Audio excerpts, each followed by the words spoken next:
Hello everyone, welcome to our channel. ఎడతెరపు లేకుండా కురుస్తున్నటువంటి అతి భారీ వర్షాలు. వివరాల్లోకి వెళ్దాం. వాతావరణ పరిస్థితులు ఏంటి, తెలుగు రాష్ట్రాల్లోని ఏ జిల్లాలో ఇంకా ఎన్ని రోజుల పాటు వర్షాలు నమోదవుతాయి తెలుసుకునే ముందు మీరు ఇంకా మన ఛానల్ కనుక సబ్స్క్రైబ్ చేయనట్లయితే వెంటనే సబ్స్క్రైబ్ చేసి పక్కన ఉన్న బెల్ ఐకాన్ కూడా క్లిక్ చేసేయండి. ఇక లేట్ చేయకుండా వివరాల్లోకి కనుక వెళ్ళినట్లయితే మధ్య బంగాళాఖాతంలో ఏర్పడిన ఉపరితల ఆవర్తన ద్రోణి ప్రభావంతో ఉత్తరాంధ్ర మధ్యాంధ్ర జిల్లాల్లో గత 2 రోజులుగా భారీ వర్షపాతం నమోదవుతుంది.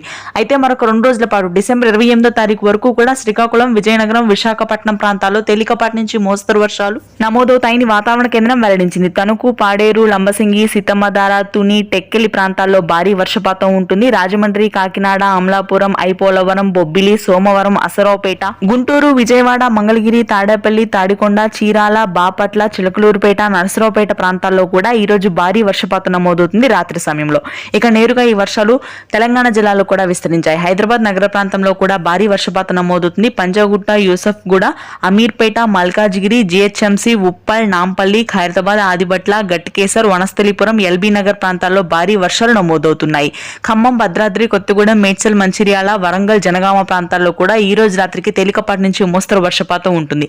రాయలసీమ జిల్లాలకు మరొకసారి యెల్లో అలర్ట్ జారీ చేసింది వాతావరణ కేంద్రం. నెల్లూరు, తిరుపతి, చిత్తూరు, కర్నూలు, కడప ప్రాంతాల్లో రానున్నటువంటి 3 రోజుల పాటు అతి భారీ వర్షాలు ఉంటాయి. ఇది ప్రస్తుతానికి latest weather update. Thank you.